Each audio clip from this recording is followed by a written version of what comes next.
Économie le Max sur i24 News. Merci d'être au rendez-vous. Au sommaire de cette édition, la question de l'intérêt économique des Jeux Olympiques. Sochi affiche cette année un budget hors norme. Vancouver, il y a 4 ans, avait misé sur la modération.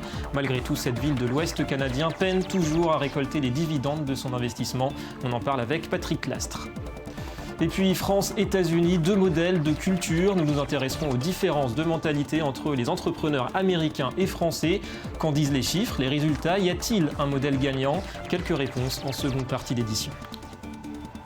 Voilà pour les titres, soyez les bienvenus. On commence comme chaque jour par l'essentiel de l'actualité économique et l'économie au programme de la visite de François Hollande aux États-Unis. Première visite d'État accordée par Washington à un chef d'État français depuis 18 ans. Elle débute ce lundi. Un défi, améliorer l'image de la France d'un point de vue économique. Une réputation écornée ces derniers mois, notamment suite au refus de Paris de laisser Yahoo racheter le français Dailymotion. On se souvient aussi des propos jugés méprisants dans l'Hexagone du patron du groupe américain Titan au sujet des travailleurs français. François Hollande se rendra mercredi à San Francisco pour promouvoir les start-up françaises. 30 ans après François Mitterrand, il y rencontrera les stars de la Silicon Valley, Google, Facebook, Twitter. Objectif, promouvoir les échanges et l'investissement. En Europe, on évoque déjà un printemps des Balkans. La Bosnie est en proie à des manifestations d'une ampleur sans précédent. Elles ont tourné à l'émeute et aux violences ces derniers jours. La présidence a même été incendiée vendredi à Sarajevo. Pauvreté et corruption sont les 2 principaux griefs des manifestants, exaspérés par la crise économique et sociale. Et la situation s'aggrave dans ce pays de moins de 4 millions d'habitants, qui reste l'un des plus pauvres d'Europe. 44% des actifs sont inscrits au chômage. Le salaire moyen ne dépasse pas 420 € mensuels. Un habitant sur 5 vit sous le seuil de pauvreté. Ce qui s'est passé ici, c'est que les gens de Tuzla, de la région de Tuzla, ont finalement dit qu'ils en avaient assez du népotisme, de la corruption et d'un gouvernement non professionnel. Un gouvernement qui depuis 20 ans n'a pas écouté les gens, ni leur colère, ni leur rage. Un gouvernement qui ne voit pas que les gens ont faim et sont au chômage et qui n'ont aucune possibilité d'avenir. L'Asie avec le Japon et ce nouveau signe que l'économie nippone se fragilise. L'excédent courant du Japon a perdu 31,5% en 2013 pour atteindre son plus bas niveau jamais enregistré, autour de 24 milliards d'euros. En cause, une fois de plus, la facture énergétique qui a explosé depuis l'arrêt des réacteurs nucléaires. En parallèle, bien sûr, de la dépréciation du yen. Gaz et pétrole s'achètent en dollars et plombent la balance commerciale. L'excédent courant est considéré comme l'indicateur le plus fiable pour évaluer la bonne santé d'une économie par rapport au reste du monde. Il prend en compte les échanges de biens et de services, tout comme les revenus des investissements directs et les transferts courants. Et puis Carthagène des Indes, c'est en Colombie, accueille depuis hier le 8e sommet de l'Alliance du Pacifique. Les chefs d'État colombiens, mexicains, chiliens et péruviens doivent signer un accord économique qui abolit 92% des droits de douane et facilite la mobilité des personnes et des biens. Un nouveau pas décisif vers l'instauration d'un marché commun qui sera lancé en principe l'an prochain. Ces 4 pays et leurs 210 millions d'habitants pèsent aujourd'hui 35% du PIB de l'Amérique latine. Ce bloc économique créé il y a 3 ans est le 7e plus grand bénéficiaire des investissements directs à l'étranger, 71 milliards de dollars en 2012.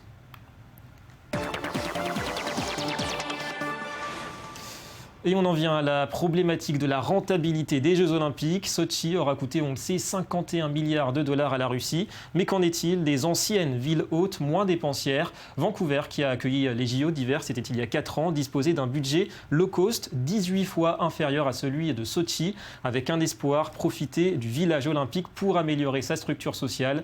Le bilan 4 ans après avec ce reportage. Dans l'ancien village olympique de Vancouver, l'ambiance est plutôt calme. Ici, plus de 700 appartements ont été construits pour accueillir les athlètes lors des Jeux Olympiques d'hiver en 2010. Mais quand les sportifs sont rentrés chez eux, de nombreux logements n'ont pas trouvé preneur. Kyle et Yumi ont été parmi les premiers à s'installer ici. Quand nous nous sommes installés ici en 2011, ça ressemblait à une ville fantôme. Il n'y avait pas beaucoup de commerce dans le quartier. Pour les JO de Vancouver, le Canada avait pris le parti d'une organisation à bas coût, environ 7 milliards de dollars, contre 51 milliards pour les Jeux de Sochi. Et la ville comptait bien tirer profit de retombées économiques positives. Mais rattrapé par la crise des subprimes, le promoteur du village olympique a fait faillite. Les Jeux approchant, c'est la mairie qui a dû renflouer le projet. Les conditions étaient extrêmes. Nous avions une échéance à respecter, une crise économique mondiale. Le conseil précédent s'était trompé sur la valeur réelle du terrain et l'avait vendu à un prix très élevé. Tous ces éléments combinés nous ont fait subir des pertes importantes. Des pertes qui se compteraient en centaines de millions de dollars. Deuxième ville la plus chère au monde pour le logement, Vancouver abrite également plus de sans-abri que toute autre ville canadienne. Environ 20% des appartements du village olympique devaient être consacrés à l'habitat social après les Jeux. Mais aujourd'hui, moins d'un appartement sur 10 est un logement social. Les loyers continuent d'augmenter chaque année. Moi, je paye entre 70 et 75% de mon salaire pour mon loyer. Beaucoup de gens sont partis, on se sent un peu seul. Mes amis me manquent, mais les gens n'ont tout simplement pas les moyens de vivre ici. Malgré des prix avoisinant parfois les 4 millions de dollars, seule une cinquantaine d'appartements restent à vendre. Une nouvelle qui ravit Kyle et Yumi, impatients de voir leur quartier prendre enfin vie. Voilà, alors les JO sont-ils au final davantage un fardeau qu'un cadeau? On va en parler avec Patrick Clastre en liaison avec nous depuis Paris. Bonjour et bienvenue à vous. Bonjour. Alors vous êtes agrégé d'histoire, chercheur rattaché à Sciences Po Paris. D'abord, est-ce que l'idée même de JO rentable, c'est une idée réaliste selon vous? Les JO rentables, dans cette histoire d'un siècle, on en repère un vraiment, c'était Atlanta. En 1996, parce que l'ensemble de l'organisation avait été privatisé et puis on était dans une période de boom économique aux États-Unis. C'était les Jeux d'été. Voilà, maintenant, quand on considère la question de la rentabilité, il faut prendre en compte toute une série de paramètres. Ouais. Alors pour revenir à l'exemple de Vancouver, quelle analyse portez-vous sur l'impact de ces JO de 2010 dans la région? Un constat d'échec au vu de ce reportage? Quand on regarde les différents rapports qui sont publiés, particulièrement les rapports qui sont commandités par les organisateurs, on a l'impression d'une situation tout à fait idyllique. C'est PricewaterhouseCoopers qui a fait le rapport d'étape et le rapport final. Maintenant, quand on sait que l'un de ses associés dans l'île-État de Sainte-Lucie est membre du CIO, on peut se poser des questions sur le sérieux et les liens qui peuvent exister entre les différentes parties prenantes. Après, il y a toute une série d'autres rapports qui portent effectivement sur la question de la durabilité sociale, parce que il y a le paramètre comptable, il y a le paramètre économique, et puis il y a le paramètre environnemental et le paramètre social. Alors concernant Sochi, on a du mal à croire qu'il y ait une quelconque logique de retour sur investissement. Est-ce qu'au moins il y a une part de ces investissements qui aura à long terme des conséquences vertueuses pour l'économie locale, selon vous? Disons que là, on est dans le gigantisme et la disproportion totale d'une station de ski qui est reliée à une station balnéaire en climat subtropical. Donc Poutine a dépensé des milliards. Les chiffres varient d'ailleurs de 30 à 100 milliards. Si on écoute Vladimir Andreev, mon collègue économiste qui travaille sur place, c'est tout à fait colossal. Maintenant, en termes de prestige pour la Russie, dans son périmètre géostratégique, c'est-à-dire à ses frontières, c'est sûrement une réussite, mais c'est catastrophique pour l'environnement. Ça n'aura aucun impact en termes de développement économique, sauf pour une élite et une classe moyenne qui peine à émerger en Russie et qui viendra se délasser sur les pentes de ski puis se baigner en fin d'après-midi dans l'eau de la mer Noire. Ouais. Alors justement, à qui profitent au final ces 51 milliards de dollars dépensés? Vous le disiez, une vague image de marque peut-être pour la Russie et pour son pouvoir, ou bien aussi on peut penser qu'il y a une part de détournement, comme on entend dire fréquemment ces derniers temps? On est dans un pays où l'argent coule à flot pour les oligarques et où le grand événement sportif permet de recycler de l'argent sale, c'est évident. Moi, je n'ai pas les compétences d'expertise financière là-dessus. Je crois qu'il y a très peu d'enquêtes d'ailleurs qui sont diligentées. Personne ne veut finalement établir le vrai bilan des différentes compétitions olympiques. En termes de rayonnement pour l'organisateur, c'est sûrement une réussite. Pour le reste, c'est souvent de l'argent public qui vient compenser des déficits privés. Et il y a maintenant effectivement cette nouveau contexte des mafias qui remontent les fédérations internationales sportives, qui pénètrent dans les événements pour blanchir l'argent. Alors justement, est-ce qu'aujourd'hui, vous pensez qu'il y a une réflexion au sein du CIO, par exemple, autour de ces problématiques de rentabilité de ces événements? Le CIO, depuis une vingtaine d'années, exige des organisateurs qui laissent un héritage, que le CIO appelle l'héritage durable, en termes de patrimoine sportif, et puis aussi dans les esprits, puisque le CIO vise à diffuser son éducation olympique, qui est une vision tout à fait idyllique du sport, qui méconnaît la réalité du sport sur ses deux faces. Et je crois qu'une véritable éducation, c'est une éducation qui permet à des enfants et à des éducateurs d'avoir en main les différents paramètres d'une réalité sociale comme le sport, avec son versant blanc et son versant noir. Voilà. Et puis le CIO peine effectivement à contrôler des comités d'organisation, particulièrement dans des régimes politiques. Merci Patrick. Là, je vous demande de nous pardonner, on a oublié de couper cette interview. Merci d'avoir accepté notre invitation et d'avoir répondu à nos questions. Et on parle à présent de cette visite de François Hollande aux États-Unis. Le président français s'inspirera-t-il des recettes américaines en matière de création d'entreprises ? On le sait, dans ce domaine, tout semble opposer les mentalités américaines et françaises, à commencer par la perception de l'échec. Jugé dégradant en France, il est valorisé aux États-Unis et c'est ce qui explique sans doute le fait que les exilés français constituent aujourd'hui la plus grande communauté d'Européens installés dans la Silicon Valley. Johanna Citruc. Il s'agit de la première visite d'État depuis 1996. Ce lundi, François Hollande se rend aux États-Unis. Le voyage commence à Washington par une série de rencontres avec les acteurs économiques du pays. Il se poursuit à la Maison-Blanche avec entre autres Barack Obama et se termine à San Francisco, une escale qui lui permettra de rencontrer le président de Google, la numéro 2 de Facebook, ainsi que des entrepreneurs français installés dans la Silicon Valley.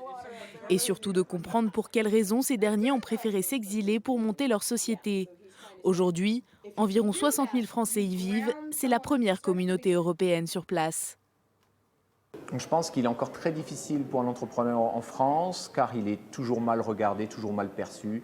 On le soupçonne toujours de frauder quelque chose, ce qui n'est pas très agréable d'ailleurs. Qui est une grosse différence avec l'entrepreneur aux États-Unis, qui lui est très bien vu.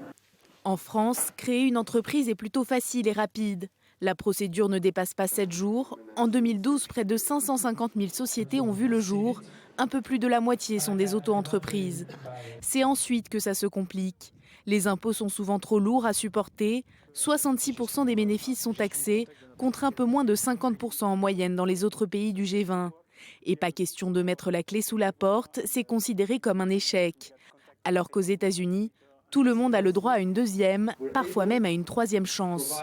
On a le droit de se tromper, on a le droit de rater son entreprise aux États-Unis, on a le droit de la recommencer, une deuxième, une troisième, du moment où à chaque fois on peut montrer qu'on a appris quelque chose et qu'on va corriger son tir.